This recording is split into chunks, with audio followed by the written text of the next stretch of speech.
The message that locked the gates. Paulus had one window to save the Sixth Army's hours, not days. Fuel was low, Soviet rings were tightening, and the only thing that could still cut a path west was movement. Then came a radio message from Hitler's headquarters that sounded like resolve but functioned like a prison door. The riddle isn't just why Paulus didn't break out, it's why a professional staff accepted an order that made survival mathematically impossible. Stalingrad wasn't a single battle. It was a trap assembling itself in slow motion, street fighting chewing through infantry, flanks held by weaker Allied units, Soviet reserves gathering out of sight. By late November 1942, the German Sixth Army was deep inside the city and stretched thin outside it. When the Soviet counterstroke, Operation Uranus, hit, it didn't smash the strongest German formations first. It ripped open the weaker seams. And suddenly the question in Paulus's headquarters wasn't how to take Stalingrad. It was how to get out. But then something even stranger happened. The order that arrived from above didn't tell Paulus to move. It told him to stay. The trap forms, flanks, weather, and a paper-thin supply line.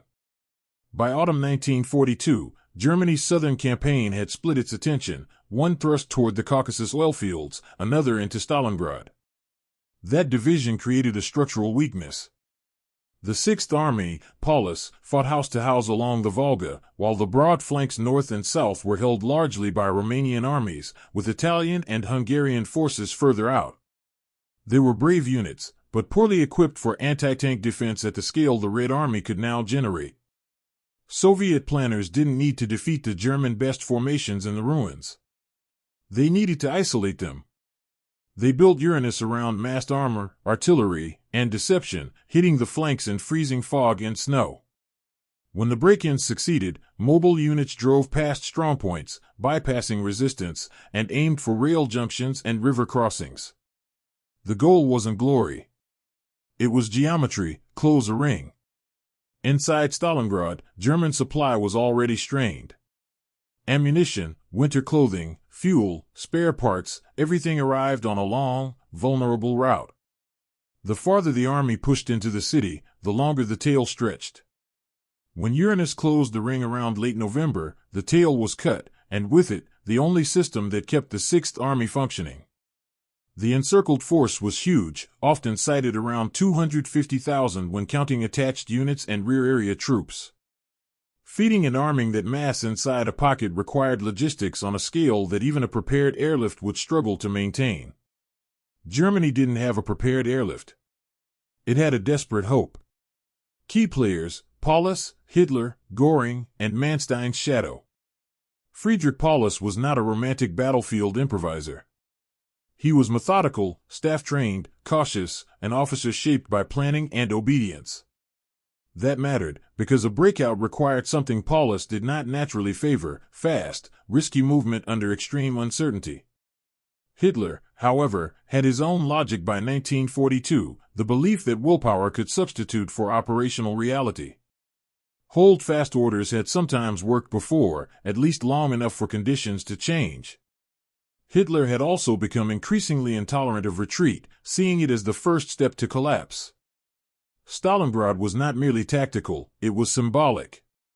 A city bearing Stalin's name, taken by Germany, held by Germany, Hitler treated that as a political object as much as a battlefield position. Hello, listener, let me know where you're watching from. And if you don't mind subscribing to the channel and giving it a like, I'd be very pleased as the author. Enjoy listening. Then there was Hermann Göring. One interpretation is that Göring's promise, whether sincerely believed or politically motivated, became the hinge of catastrophe. He claimed the Luftwaffe could supply the pocket by air. Historians widely agree this was unrealistic given weather, Soviet air defenses, limited transport aircraft, and competing fronts. But once that promise was accepted at the top, it changed the nature of the decision. If the pocket could be supplied, then hold became plausible. Finally, Erich von Manstein. He would be tasked with a relief attempt, Operation Winterstorm, pushing toward the pocket from the outside. But relief only works if the trapped force can move toward the relief, or at least pivot to meet it. That required Paulus to conserve fuel and mass mobile forces for a dash. Every day the pocket sat still, it consumed fuel for heating, for local fighting, for moving supplies around, bleeding the very resource a breakout would need. So the motivations collided. Hitler demanded symbolism and firmness, Göring offered a miracle, Manstein wanted operational flexibility, and Paulus, caught between obedience and reality, waited for a decision that never came in time. From street victory to strategic danger. In the ruins, German units fought with astonishing stubbornness. They took factories, rail yards, apartment blocks, often paying for each building in squads. That grinding struggle produced a dangerous illusion, that endurance itself created progress. Reports upward emphasized local gains, captured this workshop, secured that street. Meanwhile, the map outside the city was changing far faster than the map inside it. Soviet operational art in 1942 was maturing. Uranus didn't just encircle, it aimed to crush the relief routes, seize airfields, and tighten the ring until the pocket became a starvation zone. The Germans inside held some airstrips and makeshift landing zones, critical points like Potomac and Gumrak, names often cited in accounts. If those fell, the air bridge would not merely shrink, it would collapse. Paulus's staff had to answer hard questions. How much fuel remained for a breakout? How many vehicles were still operational? How quickly could divisions disengage from the city's rubble? Could the army fight its way west through snow and Soviet armor? The answers were ugly. And yet, early after encirclement, there was still a brief moment when the Sixth Army had more strength than it would ever have again. That was the time to move, before starvation, frostbite, and constant air attack turned units into skeletal formations.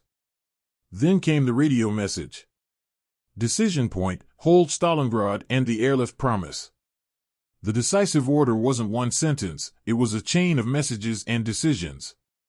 But the effect was clear. Paulus was told to hold his ground, form a fortress, and expect supply by air until relief arrived. A paraphrased version of the idea often attributed to Hitler was, the Sixth Army will hold its positions and be supplied by the Luftwaffe. Whether every word was exactly like that is debated, but the policy is not. For Paulus, the order was both instruction and constraint. He could not openly prepare a breakout without violating intent. And preparation itself would show, stockpiling fuel, concentrating armor, pulling units from the city. Those moves could be read as defeatism. In Hitler's command climate, defeatism was not merely discouraged, it could be punished. This is where the radio message becomes more than a communication. It becomes a psychological boundary. Once the top leadership framed holding as possible and retreat as unnecessary, every subordinate decision became about making the impossible slightly less impossible, rationing, local counterattacks, tighter perimeter defenses, rather than escaping. A document that is still being debated in tone and emphasis is the Luftwaffe's supposed capability estimates. The broad historical conclusion is firm: the airlift could not deliver what was needed. The pocket required hundreds of tons daily, the Luftwaffe delivered far less on average, especially as weather worsened and airfields were lost. Every shortfall translated into less ammunition, less food, less medical evacuation, meaning the army's fighting power degraded irreversibly. Paulus did raise concerns, but he did not disobey. And that obedience set the clock. Immediate consequences: the pocket becomes a slow-motion collapse. Once hold became the plan, the pocket's fate began to narrow. The perimeter had to be defended in all directions. That meant spreading the remaining strength thin. The Luftwaffe's transport fleet took heavy losses. Aircraft that might have trained for transport missions weren't available, whether grounded flights, and Soviet fighters and anti-aircraft fire made every landing a gamble. Food rations dropped. Horses were slaughtered. Wounded men accumulated faster than they could be evaluated.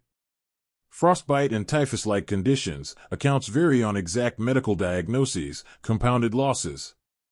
Every day without enough fuel meant fewer vehicles could run, fewer vehicles meant less mobility meant no breakout even if permission suddenly arrived. Meanwhile, Manstein's winter storm began in December. For a brief moment, German relief forces approached within striking distance, often described in sources as tens of kilometers from the pocket. But they were not marching through empty steppe. Soviet reserves counterattacked, supply lines stretched, and the relief spearheads could not simply race forward without being cut off themselves. And Paulus, inside, could not launch a full-scale breakout without explicit authorization, an authorization that did not come in time, and might never have come at all. Headquarters didn't call it treason in formal paperwork. But the atmosphere around disobedience was so toxic that commanders could feel it as an unspoken accusation. The result was paralysis disguised as discipline. The true cost, 250,000 men and the strategic turn. The true cost of this decision was horrific, not just in numbers but in the type of suffering it produced. A breakout attempt would have been brutal and might have failed. But hold and wait guaranteed a long degradation, starvation, cold, and the systematic destruction of units that had once been among Germany's most experienced. Casualty figures vary by source and definition: killed, wounded, captured, missing, but the scale is catastrophic. Most of the encircled force ended up dead or in Soviet captivity. Only a fraction of prisoners returned after the war. That reality made Stalingrad not only a battlefield defeat but a demographic wound inside the German army. Strategically, Stalingrad signaled a shift. It shattered the aura of German inevitability. It boosted Soviet confidence, helped convince Allied leaders that the Red Army could sustain large offensives, and forced Germany onto a more defensive posture in the east. The loss of material, artillery, vehicles, radios, was enormous and hard to replace. And it wasn't just Germany. Romania's army was devastated on the flanks, straining the Axis coalition. Trust fractured. Blame spread. All of this traces back to one central choice: the refusal to accept that the operation had failed, and that survival required retreat. What Paulus could have done: breakout, airfields, or an earlier pivot. Real alternatives existed, but each carried severe risk. Alternative 1, immediate breakout after encirclement, late in OV. This is the best chance option many analysts point to. The Sixth Army still had more cohesion, more fuel, and more combat power. The perimeter was not yet as strong. A coordinated push west might have punched through before the ring hardened. The cost would have been high, heavy equipment might have been abandoned, rear troops could have been sacrificed. But survival chances were higher than later. Alternative 2, hold briefly, then break out to meet Manstein, mid-deck. This requires timing and authorization. A donut operation, relief from outside, breakout from inside, can work if both sides synchronize. The problem: by mid-December, the pocket's fuel and strength were already collapsing, and Hitler's orders discouraged the very preparations needed. Alternative 3, concentrate on holding airfields at all costs. If the airlift had been even remotely feasible, protecting airstrips would be the priority. But the Luftwaffe's capacity was still too small, and Soviet pressure grew. This solution mostly delays defeat, while consuming strength in perimeter battles. The key issue isn't that Paulus had a perfect option. It's that the option chosen, static defense relying on air supply, was the one least aligned with material reality. Myths, blame, and the disputed paper trail. Stalingrad produced memoir wars. Göring is often blamed for promising an airlift he could not deliver. Hitler is blamed for the no-retreat mentality. Paulus is blamed for obedience and lack of initiative. Manstein is sometimes portrayed as the genius who could have saved the army if only Paulus had broken out. Each narrative has a purpose. Historians disagree on how much freedom Paulus truly had. Some argue that a commander in his position could have acted first and asked forgiveness later. Others point out that Hitler routinely relieved or punished generals for unauthorized withdrawals, and Paulus lacked the personal authority, political capital, or temperament to gamble on disobedience. There is also debate about timing. At what exact point was a breakout no longer feasible? The answer changes depending on how you measure fuel, ammunition, and the combat condition of divisions. But most agree on the general arc: the earlier the better, and by the time the pocket was starving, it was too late. A recurring controversial question is whether the airlift promise was knowingly deceptive or sincerely delusional. According to some sources, Luftwaffe officers warned it was impossible. According to others, the warnings were softened as they traveled upward. In a system where the leader wanted miracles, the messages that survived were the ones that promised miracles. Conclusion: the radio message that turned defeat into disaster. The central riddle from the beginning, why Paulus didn't break out, doesn't have a single villain's answer. It has a system's answer. A command culture that punished retreat, a leadership that confused symbolism with strategy, and a false logistical promise that gave hold a veneer of feasibility.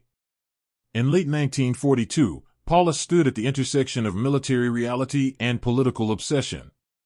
The radio message from Hitler's headquarters didn't just give instructions, it narrowed the universe of acceptable actions. It told an army to become a fortress without supplies, in winter, surrounded by an enemy who had learned how to encircle and crush. Stalingrad became the place where a decision to stand fast stopped being courage and became arithmetic. And arithmetic does not negotiate. If you rewind to that first moment after the ring closed, the outcome still isn't guaranteed, but the direction is.